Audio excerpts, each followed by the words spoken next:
اعوذ باللہ من الشیطان الرجیم بسم اللہ الرحمن الرحیم السلام علیکم ورحمۃ اللہ وبرکاتہ۔ مجلس اتحاد المسلمین کے معزز اراکین، صدر و معتمدین، مجلس اتحاد المسلمین کے اراکین اسمبلی، اراکین قانون ساز کونسل، شریک معتمد و جوائنٹ سیکرٹری مجلس اتحاد المسلمین و اراکین بلدیہ، آج کا یہ اجلاس جو بلایا گیا ہے اس کی اہم وجہ یہ ہے کہ آپ لوگ جانتے ہیں کہ 19 جولائی کے دن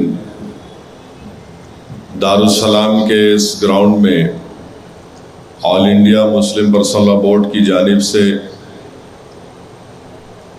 جو حالیہ دنوں میں پارلیمنٹ میں وقف امینڈمنٹ بل 2025 جو اب قانون بن چکا ہے، اس کے خلاف All India Muslim Personal Law Board کی جانب سے ایک کل جماعتی احتجاجی جلسہ انشاءاللہ تعالی 19 اپریل کے دن شام 7 بجے سے 10 بجے تک یہ جلسہ منعقد کیا جائے گا، اور اس جلسے کی صدارت All India Muslim Personal Law Board کے صدر حضرت مولانا خالد سیف اللہ رحمانی صاحب دامت برکاتہ کریں گے۔ یہ جلسہ مسلم پرسنل لاء بورڈ کا ہوگا، مجلس کے اس گراؤنڈ میں ہوگا، مگر مجلس کا جلسہ نہیں ہوگا، اور اس جلسے میں کانگریس پارٹی کو بھی، بی آر ایس پارٹی کو بھی اور Y S R C P party کے بھی نمائندوں کو اس جلسے میں All India Muslim Personal Law Board کی طرف سے دعوت دی گئی ہے کہ وہ اس میں شرکت کریں، کیونکہ ان تمام پارٹیز نے، سیاسی پارٹیوں نے لوک سبھا اور راجیہ سبھا میں جب اس بل کو قانون بنانے کی شکل دی جا رہی تھی، ان پارٹیز نے اس بل کے خلاف ووٹ دیا، اور ساتھ ہی ساتھ ہم نے یہ بھی کوشش کی ہے کہ پارلیمنٹ کی جو جوائنٹ ورکنگ کمیٹی میں جو اراکین پارلیمان جن کا تعلق این ڈی اے کی حکومت سے نہیں تھا، ان کو بھی ہم نے یہاں پر آنے کی دعوت دی۔ بہت سے لوگ ان کا پہلے سے ہی کہیں پروگرام ہے، مگر جو بھی اس میں شرکت کریں گے انہوں نے مجھے بتایا کہ آج اور کل میں بتا دیں گے، تو ان کو بھی دعوت دی گئی ہے۔ میری آپ تمام سے درخواست یہ ہے، خاص طور سے اراکین اسمبلی سے اور اراکین بلدیہ سے، کہ آپ اس جلسے میں اپنے اپنے وارڈ سے، اپنے صدر و معتمدین سے رابطہ کریے،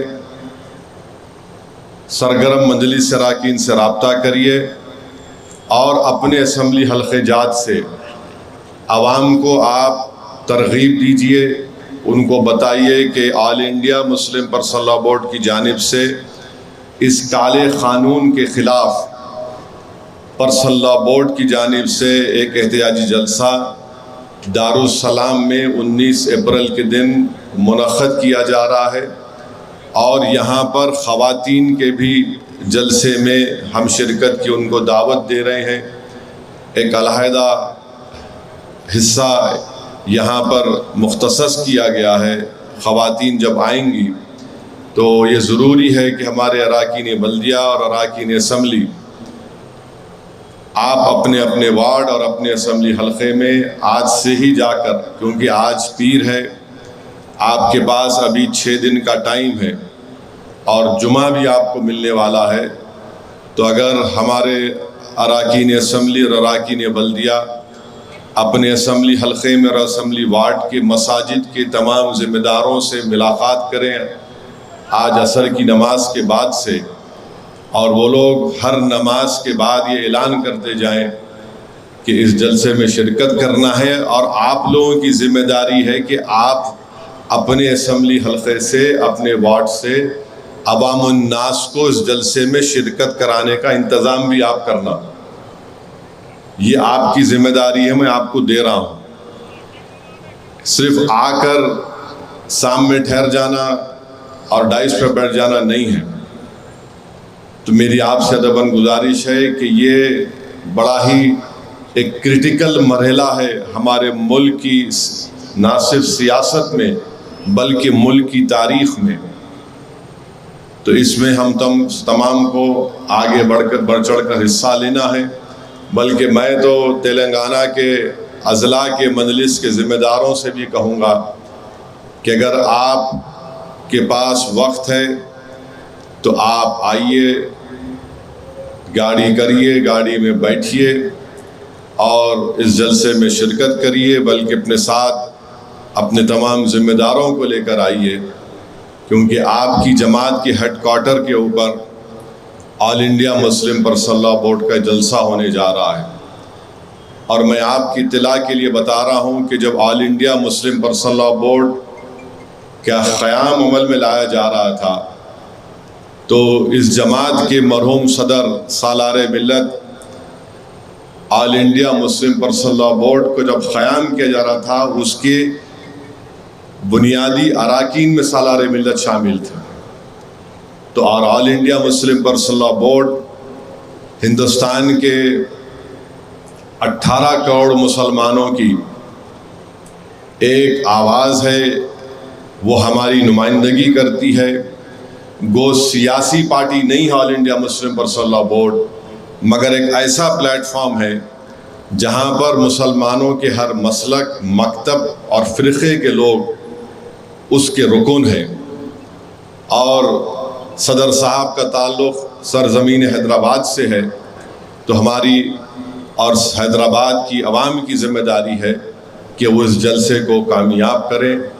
اور ساتھ ہی ساتھ میں آپ سے یہ بھی کہنا چاہوں گا، حیدرآباد کی عوام سے اپیل کرنا چاہوں گا کہ وہ اپنے گھروں سے نکلیں اور اس احتجاج کو کامیاب کریں، چاہے نوجوان ہوں، چاہے خواتین ہوں، چاہے ہمارے ضعیف حضرات ہوں۔ تکلیف ضرور ہوگی، مگر یہ ظلم کیا جا رہا ہے، اس کالے قانون کے خلاف ہم کو اور آپ کو آواز اٹھانا ضروری ہے۔ میں ہمارے مجلس اتحاد المسلمین کے ان تمام اراکین اور صدر معتمدین سے بھی اپیل کروں گا جو اس اسمبلی حلقہ جات سے ان کا تعلق ہے جہاں پہ ہمارے کوئی رکن بلدیہ بھی اگر نہیں ہے، مگر ان کی بھی ذمہ داری ہے کہ وہ اپنے اپنے بوتھ کے جہاں پر عوام رہتی ہے اور جہاں پر وہ رہتے ہیں، وہ تمام لوگوں کو اس سے باخبر کریں۔ مساجد کمیٹی کے ذمہ داروں سے ان سے ملاقات کریں، ان سے اپیل کریں کہ وہ بھی آئیں اور وہاں کی عوام کو بھی آپ دارالسلام کا رخ کرائیں تاکہ ہم اپنا احتجاج درج کروا سکیں۔ اور میرے عزیز دوستوں اور بزرگوں، یہ کالا قانون ہے، اس کالے قانون کی وجہ سے ایک تو ناانصافی کی جا رہی ہے، دوسرا پورا منصوبہ بند طریقے سے یہ جو قانون بنایا گیا ہے اس کے ذریعے سے مساجد کو چھینا جائے گا، درگاہ اور خانقاہوں کو چھینا جائے گا، امام باڑوں کو چھینا جائے گا، قبرستانوں کو ختم کیا جائے گا۔ مجھے افسوس ہوتا ہے اس بات کا، میں ایک بحیثیت خادم کے آپ سے شکایت کر رہا ہوں، عوام سے شکایت کر رہا ہوں۔ سب سے پہلا جلسہ اس وقت بل تھا، محبوب نگر میں ہوا تھا، جس میں صدر All India Muslim Personal Law Board بھی شرکت کیے تھے۔ مجلس کے ہر جلسے سے، ہر ٹی وی انٹرویو سے مجلس یہ پکار کر کہہ رہی تھی کہ جاگو جاگو جاگو، دیکھو یہ ہونے والا ہے، مگر آپ خواب غفلت سے بیدار نہیں ہونا چاہتے تھے، کیونکہ مخالفین مجلس یہ پروپیگنڈا کر رہے تھے، ارے یہ جذباتی تقریر کر رہا، یہ ڈرا رہا ہے۔ مجھے اچھی طرح یاد ہے کہ مہاراشٹرا کے الیکشن میں ممبئی میں نے اپنی تقریر میں کہا، یاد رکھو تم اس وقت بیدار ہوگے جب تمہاری درگاہوں، خانخواہوں اور مساجد پر لا کر نوٹس لگا دی جائے گی کہ یہ وقف پراپرٹی نہیں ہے، گورنمنٹ پراپرٹی ہے۔ مگر ہم اتنا آرام میں ہیں کہ ہم کو فکر ہی نہیں ہے۔ میرے بھائی، زندگی کا ثبوت دو۔ آپ یاد رکھیے، ہم جو بات کہتے ہیں نا، وہ سچائی پر مبنی ہوتی ہے۔ ہم آپ کو صرف جھوٹی جذبات میں لا کر آپ سے کوئی غیر غلط کام کروانے کے لیے ہم نہیں کہتے۔ اگر یہ جماعت سچائی کو نہیں بیان کرتی تو یہ دارالسلام کی سرزمین پر یہ جو بلند تعمیر جو عمارتیں ہیں تعلیمی، وہ کیسے بنتے؟ اتنا بڑا میڈیکل کالج، انجینئرنگ کالج جو 40 سال سے الحمدللہ اللہ، اس کے رسول اور اہل بیت کے صدقے میں قائم کیا گیا اور کامیابی سے چل رہا ہے، کیسے قائم ہوتا؟ مجلس میں فرق یہی ہے۔ مرحوم قائد سالار کیا کہتے تھے؟ یہ عوامی جلسہ نہیں ہے، یہ مجلس کے صدور و معتمدین کا جلسہ ہے۔ میں آپ سے بھی مخاطب ہوں اور میری آواز جہاں کہیں پہنچ رہی ہے ان سے بھی میں کہنے کی کوشش کر رہا ہوں۔ سالار کے اس تقاریر کے گولڈن ورڈز بلکہ کہنا پڑے گا، سنہرے حرفوں میں لکھنا پڑے گا کہ سالار نے کہا مجلس وہ ہے جو ہواؤں کو سونگھ کر کہتی ہے کہ بارش ہونے والی ہے، مجلس وہ نہیں ہے جب جسم پر چھینٹے گرتے تو کہتی ہے کہ بارش ہونے والی ہے۔ مجھے اچھی طرح یاد ہے، آج سے 9 سال پہلے میں نے ممبئی کی سرزمین میں کہا تھا کہ دیکھو یہ رات کی اندھیرا، یہ لمبا اندھیرا رہنے والا ہے، جاگو یہ اندھیرا لمبا رہنے والا ہے۔ مگر سب لوگ یہ بی ٹیم، وہ فلاں ٹیم، یہ ٹیم، وہ ٹیم، ارے تم جس ٹیم سے وابستہ ہو ان سے تم پوچھ لیتے کہ یہ آدمی کہہ رہا ہے کہ لمبی رات ہونے والی ہے، اندھیرا لمبا رہنے والا ہے، مگر جس سے وابستہ ہیں وہ ان کو جھوٹا دلاسا دلاتے رہے، نہیں کچھ نہیں ہوگا، کچھ نہیں ہوگا، ہم ہے نا، ہم ہے نا، ہم ہے نا۔ آج دیکھو آپ یہاں تک آ گئی بات۔ اتنا گندا قانون ہے یہ، صرف مسلمانوں کی نفرت پر نریندر مودی ان کی حکومت نے قانون بنایا۔ جو سہولتیں، جو قانون ہمارے ہندو بھائیوں کے انڈومنٹ بورڈ میں ہیں، سکھ گرودوارا پربندھک کمیٹی میں ہے، جین دھرم کے بورڈ میں ہے، بودھ دھرم کے بورڈ میں ہے، مسلمانوں کو کیوں اس سے محروم کر دیا جا رہا ہے؟ یہ سمجھیے آپ میری اس بات کو، اور احتجاج کرنا ہمارا بنیادی حق ہے۔ پارلیمنٹ میں اسی دن سیکشن 3D حکومت نے انٹروڈیوس کر دیا۔ میں اپنی بڑائی بیان کرنے کے لیے، اپنی انا کی تسکین کے لیے نہیں کہہ رہا ہوں، میں تو اللہ کا شکر ادا کرتا ہوں کہ اللہ سبحانہ و تعالیٰ نے مجھے توفیق دی اس کے بارے میں بولنے کی۔ سیکشن 3D یہ کہتا ہے کہ جتنے آثار قدیمہ کے تحت عمارتیں ہیں جو پروٹیکٹڈ اور اینشنٹ مونیومنٹ ہے، وہ وقف نہیں کہلائیں گے۔ پورے پارلیمنٹ کے ایم پیز کی تقریر اٹھا کر دیکھ لو، راجیہ سبھا اور لوک سبھا کی، کس نے اس بات کو کہا؟ ایک اور ترمیم پیش کی گئی کہ جو ٹرائبل ایریا میں شیڈول 5 شیڈول 6 کا ایریا، وہاں وقف کی زمین نہیں ہو سکتی، وقف ہو ہی نہیں سکتا۔ کس نے اٹھ کر کہا کہ لکشدیپ کا ایم پی حمداللہ سعید جو کانگریس کا ایم پی ہے وہ ٹرائبل ہے، اور قانوناً ہمارے وطن عزیز میں ایک ٹرائبل مسلمان ہو سکتا ہے؟ یہ حال ہے، بتاؤ آپ۔ 6.5 مہینے سے رو رو کر پکار کر کہہ رہا ہوں دیکھو یہ آفت آنے والی ہے، یہ ہونے والا ہے، مگر کیا بول سکتے آپ؟ صرف میں اپنی پارٹی کے لوگوں کے سامنے آ کر اپنی دل کی بھڑاس کو نکال سکتا ہوں، ورنہ اگر کہیں باہر بولا تو بولیں گے ارے انہوں اپنا بڑا پن دکھا رہے، اپنا وہ فلاں کر رہے۔ میرے بھائی پڑھنے کی ضرورت ہے، سمجھنے کی ضرورت ہے. اگر سمجھ میں نہیں آ رہا تو جو ہم سے زیادہ سمجھدار ہے، جو مجھ سے سمجھدار ہے، میں ان کے پاس جاتا تھا. آپ پوچھو حیدرآباد کے کئی ایسے سینئر وکلا ان کے پاس گیا میں. ایک نوجوان وکیل ہے، ان کے والد میرے دوست، ان کا انتقال ہو گیا، اللہ ان کی مغفرت کرے. ان کے بیٹے کے دفتر کو جا کر میں 4 گھنٹے بیٹھتا تھا.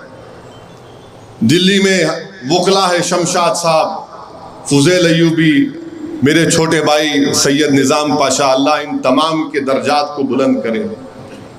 اتنا تنگ کرتا تھا میں ان کو کہ بھائی یہ ہے، بتاؤ کیا ہے. اتر پردیش کے ظفیر فاروقی صاحب، مگر ہم لوگ بیداری نہیں ہوتے نا.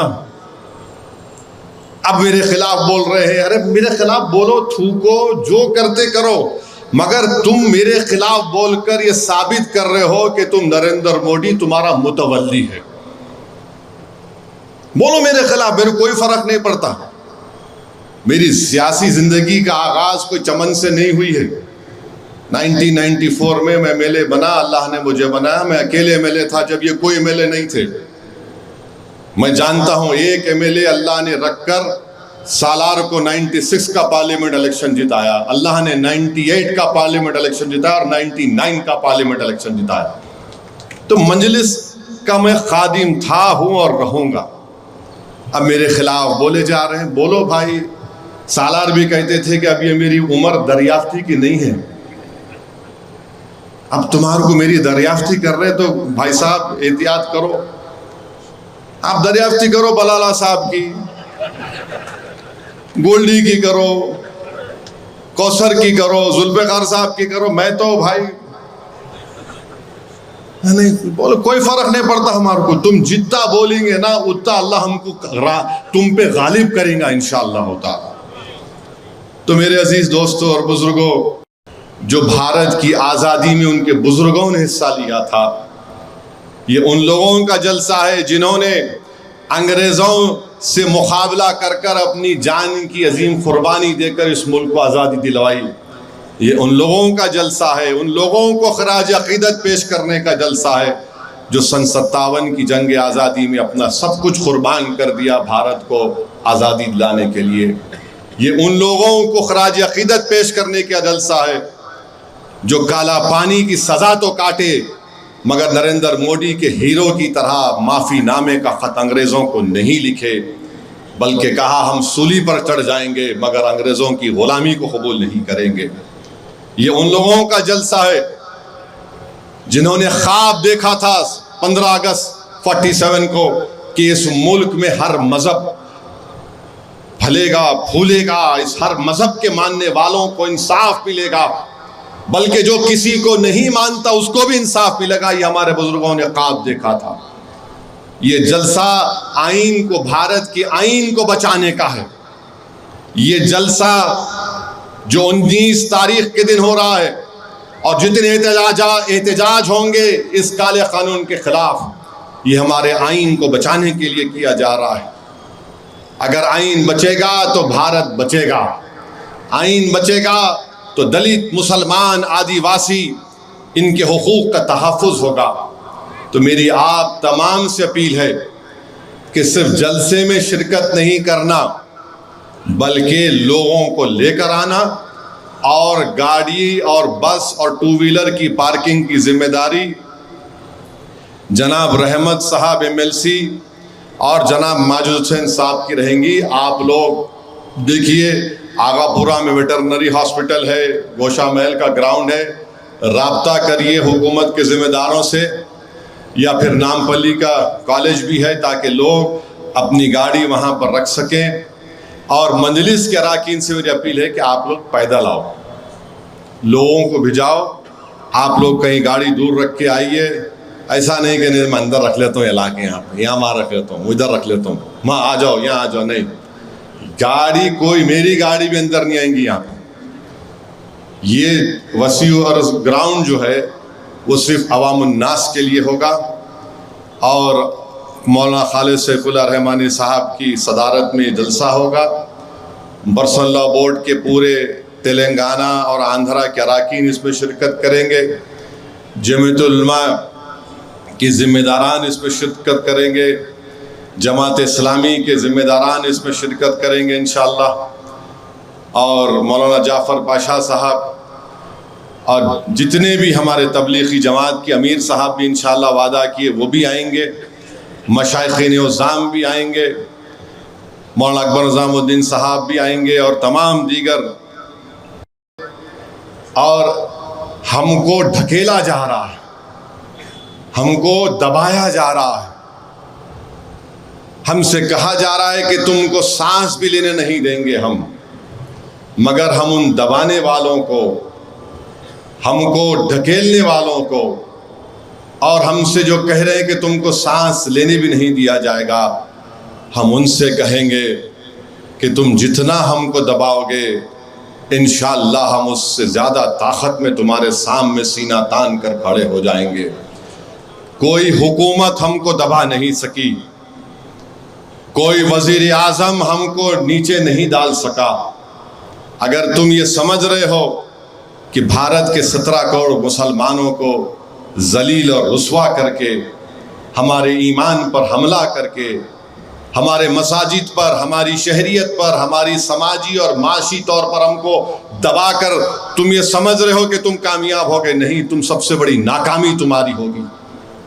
بھارت کو اگر طاقتور ملک بنانا ہے تو اس وقت ہی بھارت طاقتور ملک بنے گا جب اس بھارت میں رہنے والا ہر غریب، ہر شہری اپنے آپ کو یہ سمجھے گا کہ میں اس ملک کو مضبوط بنا سکتا ہوں. اور ہر ایک کو یہ اختیار ملنا چاہیے کہ وہ اپنا پوٹینشل کے لحاظ سے، اپنی صلاحیتوں کے لحاظ سے اس ملک کو مضبوط بنائے. کوئی یہ نہیں کہہ سکتا کہ ہم تم کو دبا کر تم کو مین سٹریم میں لائیں گے. تمہارے دبانے سے کوئی مین سٹریم میں نہیں آئے گا، تمہاری مین سٹریم نہیں ہے. آپ بتائیے کہ اتر پردیش میں نوجوان صرف کالا پٹا ڈال کر مسجد کو گئے تو ان کو نوٹس دے دی گئی، کیوں نہیں تم پر 10 لاکھ کا فائن کر دیا جائے؟ یہ جمہوریت ہے کہ ہم پروٹیسٹ نہیں کر سکتے؟ کیا اتر پردیش میں سپریم کورٹ کے فیصلے جو قانون کی شکل ہوتے سپریم کورٹ کے فیصلے، کیا اس کو بھول جائیں؟ فریڈم آف ریلیجن کو بھول جائیں، فریڈم آف کانشیس کو بھول جائیں؟ ڈگنیٹی بھی ایک فنڈامنٹل رائٹ ہے، باعزت زندگی گزارنا ایک فنڈامنٹل رائٹ ہے. آج اتر پردیش میں احتجاج نہیں کرنے دیا جا رہا. مدھیہ پردیش میں ایک مسجد مدرسے کو کل آج میں پڑھ رہا تھا، مدرسہ مسجد کو توڑ دیا گیا اس لیے کہ وہ گورنمنٹ لینڈ پر ہے. یہی تو میں کہہ رہا تھا، یہی تو ہم پکار کر کہہ رہے تھے، دیکھو یہ ہوگا، دیکھو یہ ہوگا. تو بہرحال ہم کو احتجاج کرنا ہے. اور آپ یہ جانتے ہیں کہ سپریم کورٹ میں جو کئی 15 یا 20 پٹیشن اس کالے قانون کے خلاف جو وہاں پر فائل ہوئے، اس میں لیڈ پٹیشن مجلس اتحاد المسلمین کے اسد الدین اویسی کا ہے الحمدللہ. تو وہاں پر بھی انشاءاللہ ہمارے وکیل سید نظام پاشا صاحب اس پر بحث کریں گے. ہم اللہ سے دعا کریں گے اور دعا ہی کر سکتے ہیں کہ پروردگار ہماری ان کوششوں کو اللہ کامیاب کر دے. کیونکہ ایک بات یاد رکھیے، وقف کیا ہے؟ وقف کوئی گورنمنٹ پراپرٹی نہیں ہے، اور وقف کا مالک کوئی انسان نہیں ہو سکتا. وقف کا مالک اللہ ہے. اور جو حکومتیں جس زمین، جس جائیداد، جس مسجد، جس درگاہ، خانقاہ کو وقف کیا گیا، اگر اس کو چھیننا چاہتی ہے تو پھر وہ تیار ہو جائے. رب کائنات کی قسم، جس کا مالک اللہ ہے، اگر ایک انسان اقتدار کی کرسی پر بیٹھ کر یہ کہہ رہا ہے کہ نہیں، مالک رب کائنات نہیں ہوگا، میں ہوں گا، میری حکومت ہوگی، تو تمہارا زوال یقینی ہے انشاءاللہ تعالی. تمہارا زوال ہو کر رہے گا انشاءاللہ تعالی. آج نہیں تو کل تمہارا زوال یقینی ہے. تم اقتدار کے نشے میں، غرور میں، تکبر میں آ کر تم غلط قانون کو بنا رہے ہو. جو بھارت کے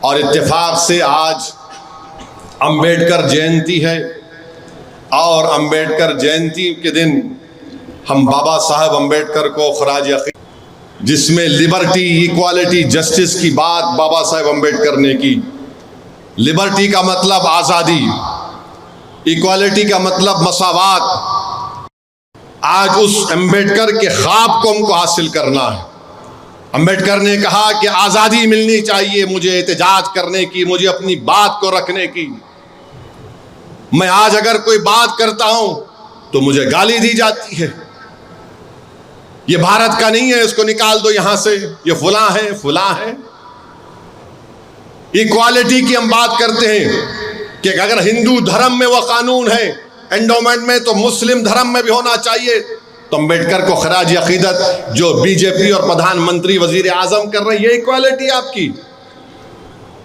بھائی چارگی کی بات امبیڈکر نے کی, فریٹرنیٹی کی.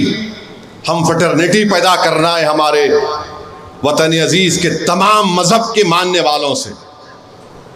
امبیڈکر کو اگر خراج عقیدت پیش کرنا ہے تو ہم کو لبرٹی, ایکوالٹی, فریٹرنیٹی, جسٹس کو حاصل کرنا ہے, آزادی کو حاصل کرنا ہے, مساوات کو حاصل کرنا ہے, انصاف کو حاصل کرنا اور بھائی چارگی کو مضبوط کرنا ہے. یہ امبیڈکر کو بہترین خراج عقیدت ہوگا. اور امبیڈکر کو اگر خراج عقیدت پیش کرنا ہے میرے بھائی تو آپ کو جان کر تکلیف ہوگی کہ 33% بھارت کے شہری نہ ان کے پاس نوکری ہے نہ وہ پڑھے لکھے ہیں. 133 کروڑ کی عوام میں 33% لوگ نہ نوکری ہے نہ پڑھے لکھے ہیں. تو نریندر مودی نے کیا کیا, ان کے پیچھے پڑ جاؤ, یہ مغل ہیں فلاں ہیں, وفق کا قانون بنا دو. امبیڈکر نے بات کی آئین, ہمارا آئین بات کرتا ہے ایکوالٹی کی. آج اس وطن عزیز میں 22% اپر کاسٹ لوگوں کے پاس 22% اپر کاسٹ لوگوں کے پاس 44% اس دیش کی دولت ہے اور 14% مسلمان. نہ سماجی انصاف ہوا, نہ اقتصادی انصاف ہوا, نہ سیاسی انصاف ان سے ہوا. تو میرے عزیز دوستوں اور بزرگوں, مجلس یہی تو بات کہتی آ رہی تھی, یہی جدوجہد ہماری ہے, یہی ہماری لڑائی ہے. بابا صاحب امبیڈکر نے جب اپنا مذہب چھوڑ دیا اور بودھ مذہب کو اختیار کیا بابا صاحب نے, اگر آج بابا صاحب ہوتے تو یہ سنگھ پریوار کے لوگ بولتے پرمیشن لے کر تم مذہب تبدیل کرو. مگر امبیڈکر نے اپنے مذہب, دوسرے مذہب کو چھوڑ کر بودھ مذہب کو اختیار کیا. میرے عزیز دوستوں اور بزرگوں, بہت سی باتیں یہ سنگھ پریوار کے لوگ بابا صاحب امبیڈکر کے بارے میں بولتے ہیں. میں اکثر سنتے رہتا ہوں ان پاگلوں کی گفتگو کو. عموماً ہم پاگلوں کے بات پر تبصرہ نہیں کرنا چاہتے, مگر ایک بات آپ کو بتاؤں گا. یہ سنگھ پریوار کے لوگ بولتے امبیڈکر مسلمانوں کے حق میں نہیں تھے, پاگل ہیں, جھوٹے ہیں. بابا صاحب امبیڈکر ایک اخبار نکالتے تھے, اس کا نام بہشکرت بھارت تھا. اس اخبار میں کئی اسلام کے اوپر آرٹیکل چھپے. یہ بی جے پی کے لوگ بولتے بابا صاحب امبیڈکر مسلمانوں کو پسند نہیں کرتے تھے. بابا صاحب امبیڈکر اس وقت کے مسلم قائدین سے اختلاف کرتے تھے, مسلمانوں سے نہیں. اور اس وقت کے جو مسلم قائدین تھے کون تھے؟ یہ بار بار دیکھو, مجلس کا جلسہ ہے, آپ کو یہ تیار ذہن میں رکھنا ہے. یہ بار بار بی جے پی ہوتے مسلمانوں کو پاکستان مل گیا. ارے پاگل احمق, اس وقت کتنے مسلمانوں کو ووٹ ڈالنے کا اختیار تھا؟ 10 یا 11% خالی. 12%, 88% مسلمان ووٹ ہی نہیں ڈال سکتے تھے. کون ووٹ ڈال سکتا تھا؟ جو جاگیردار تھا, جس کے پاس فلاں ڈگری تھی یا اتنا انکم. مسلمان تو حصہ ہی نہیں لیے. اور بابا صاحب امبیڈکر کے بارے میں یہ جھوٹ پھیلاتے ہیں, کیونکہ ان کو بڑی تکلیف ہوئی تھی امبیڈکر کو کہ راؤنڈ ٹیبل کانفرنس میں اس وقت کے مسلم لیڈر جو مسلمانوں کے لیڈر نہیں تھے، وہ ایک چند جاگیرداروں کے، دولت مندوں کے، جن کے پاس زمینی تھی، ان کے لیڈر تھے. وہاں مسلمان کے کہاں تھے؟ کیونکہ ووٹ ڈالنے کا اختیار ہی نہیں تھا. اور پھر یہ جو لوگ بار بار یہ بولتے، پارلیمنٹ میں کوئی بولے محمد غزنی کا ذکر کیے.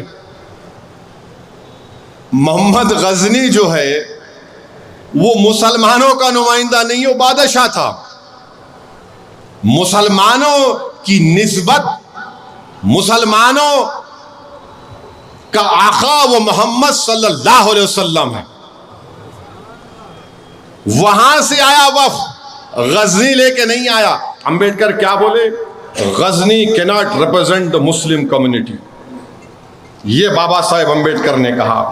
پھر آپ آ جائیے، آج کل پردھان منتری زیادہ آج کل ساورکر بہت بولتے. تو امبیڈکر نے کیا کہا تھا؟ میں انگریزی میں پڑھ کے سناتا ہوں آپ کو، کیونکہ یہ ہمارے بی جے پی کے لوگ بولتے شیروانی ٹوپی داڑھی رہی تو انہیں مدرسہ چھاپ بولتے. سنو، اب تمہارے دل پہ چھاپ پڑنے والی ہے. امبیڈکر نے کہا تھا، suffice to say that the scheme of Swaraj formulated by Mr. Savarkar will give the Hindus an empire over the Muslims and thereby satisfy their vanity and their pride in being an imperial race. اب یہاں سنیے، but it can never ensure a stable and peaceful future for the Hindus. Red India, for the simple reason that the Muslims will never yield willing obedience to so dreadful an alternative. یہ امبیڈکر نے لکھا. کیا لکھا امبیڈکر نے؟ کہ یہ کافی ہے کہ جو سکیم سوراج کی ساورکر جو ہمارے اس وقت کے ہندوؤں کو دے رہے تھے، وہ ایک امپائر بنانا چاہتے تھے، ایک سلطنت بنانا چاہتے تھے مسلمانوں کے اوپر، تاکہ ان کی انانیت کو اور ان کی ریس کو ایک فائدہ ہو سکے. مگر امبیڈکر نے کہا کبھی بھی بھارت سٹیبل اور پیسفل فیوچر نہیں ہوگا ہندوؤں کے لیے. اس وقت امبیڈکر نے کہا، اور اس کی وجہ یہ ہوگی کہ مسلمان کبھی بھی ان لوگوں کے فرمانبردار بن کر اپنی زندگی نہیں گزاریں گے. یہ امبیڈکر نے کہا تھا. بہت سی باتیں امبیڈکر نے کہی. ریڈلز آف ریلیجن پڑھو سنگھ پریوار والوں، ریڈلز آف ہندوازم پڑھو. اگر میں اس میں پڑھ کے سناؤں گا یہاں پر تو سب کو پیٹ میں درد نہیں شروع ہوگا، بلکہ جسم کے ہر کونے سے درد شروع ہو جائے گا. بہرحال عزیز دوستوں اور بزرگوں، 14 اپریل ہے، آئین کو بچانا ہے. میری آپ تمام سے گزارش ہے کہ آپ اور ہم مل کر انشاءاللہ تعالی All India Muslim Personal Law Board کے تحت جو 19 اپریل کو احتجاج ہو رہا ہے اس میں شرکت کریے. میں عوام سے اپیل کر رہا ہوں کہ آپ بھی آئیے. خواتین سے اپیل کر رہا ہوں کہ نکل کر آئیے، تھوڑی دیر کے لیے آئیے. مغرب کی باجماعت نماز ہوگی. مکہ مسجد کے خطیب اور امام حضرت مولانا رضوان قریشی صاحب امامت کریں گے. مغرب کی جماعت ہم باجماعت پڑھیں گے. اس کے بعد مولانا رضوان قریشی صاحب کی خراج سے جلسے کا آغاز ہوگا.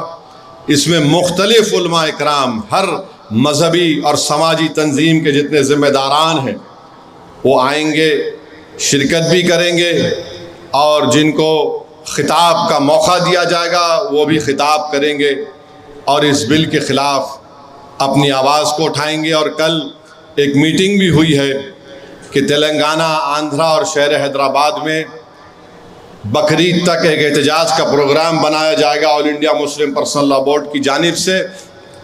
اس احتجاج میں بھی ہم کو شرکت کرنا ہے. صرف دارالسلام میں ایک جلسہ نہیں ہے، بلکہ ہم کو ہر جگہ پر جہاں پر جلسہ ہوگا، احتجاج ہوگا All India Muslim Personal Law Board کے تحت، ہم اس میں شرکت کریں گے اور اس کو کامیاب کریں گے. اور ہم اللہ سے دعا بھی کرتے رہیں گے کہ اللہ سبحانہ و تعالیٰ اس کالے قانون کو، اللہ اس کو، حکومت کو اس میں ناکام کر دے اور اللہ ہمارے ملک میں امن کو مضبوط کرے۔ اللہ سبحانہ و تعالی ہمارے مساجد کی، ہمارے درگاہوں کی، خانقاہوں کی، وقف کی جائیدادوں کی حفاظت کرے۔ اور جو لوگ حکومت کی تائید میں کہہ رہے ہیں کہ یہ ہو گیا، یہ بگڑ گیا، وہ بگڑ گیا، پیارے اگر تم نریندر مودی کو اپنا متولی مانتے تو کھل کر بولو۔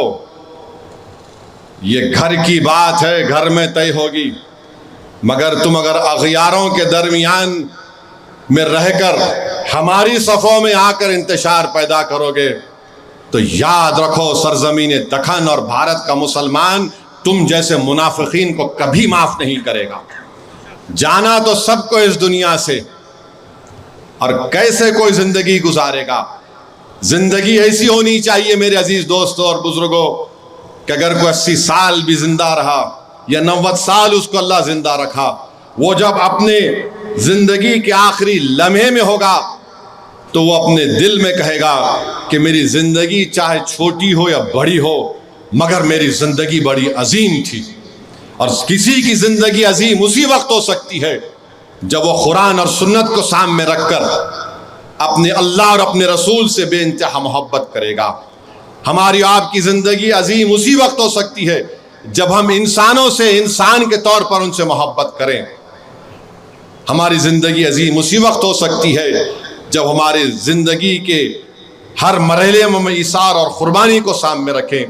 ہماری زندگی انشاءاللہ عظیم ہوگی جب ہم اس جماعت کو بھارت کے کونے کونے میں کامیاب اور کامران کریں گے۔ تو میرے عزیز دوستوں اور بزرگوں، بس یہی آخر میں بول کر اپنی بات کو ختم کرتا ہوں۔ اگر اسد الدین اویسی کے ساتھ امتیاز جلیل اور اختر علی مان بھی MP بن جاتے تو کیا یہ وفد کا قانون آتا میرے بھائی؟ سوچو آپ تھوڑی دیر کے لیے۔ میں آپ سے بھی مخاطب ہوں اور ان لوگوں سے بھی مخاطب ہوں جو کسی کے وسوسوں میں آ کر اپنے ووٹ کا استعمال اختر علی مان اور امتیاز جلیل کے حق میں نہیں کر سکے۔ شکر گزار ہوں لوگوں کا جنہوں نے اختر علی مان کو بھی ووٹ دیا، میرے چھوٹے بھائی امتیاز جلیل کو بھی ووٹ دیا۔ مگر میرے بھائی یہ جمہوریت ہے، جہاں قانون بنتا وہاں پر تعداد کو بھی دیکھا جاتا ہے۔ اور وہ لوگ بولتے ارے آپ ہیں نا اسد صاحب، ارے میرے بھائی میں ایک کافی نہیں ہوں۔ اگر ہمارے ساتھ ہمارے 5 سے 10 لوگ رہتے پارلیمنٹ میں کیا کوئی قانون بنتا؟ آپ اندازہ لگائیے کہ آندھرا پردیش میں چندرا بابو نائیڈو یہ بول رہے کہ TTD میں جو امپلائیز ہیں وہ اگر ہندو نہیں ہے تو نکال دیں گے۔ میرے بھائی یہاں پر تو ہم وہی بات کہہ رہے ہیں کہ نوکر کی بات نہیں کر رہے امپلائیز کی، ہم کہہ رہے ہیں کہ TTD کا ممبر اگر ہندو ہو سکتا ہے تو پھر مسلم وقف بورڈ کا ممبر مسلمان سے ہٹ کر دوسرا کیسے ہو سکتا؟ اچھا TTD میں جو لڈو لا کر لوگ ہم کو دیتے دارالسلام میں ہمارے ہندو بھائی دلت بھائی، وہ لڈو کون بناتے معلوم آپ کو؟ معلوم آپ کو لڈو کون بناتے؟ آپ لوگوں کو معلوم؟ لڈو بنانے والے ہندو ہوتے ہیں، صحیح ہے، مگر کوئی دلت لڈو نہیں بنا سکتا، کوئی بیکورڈ کلاس کا ہندو لڈو نہیں بنا سکتا۔ لڈو ایک براہمن لوگ بناتے ہیں، اور برہمنوں میں بھی ایک ذات ہوتی ہے وہ بناتے ہیں۔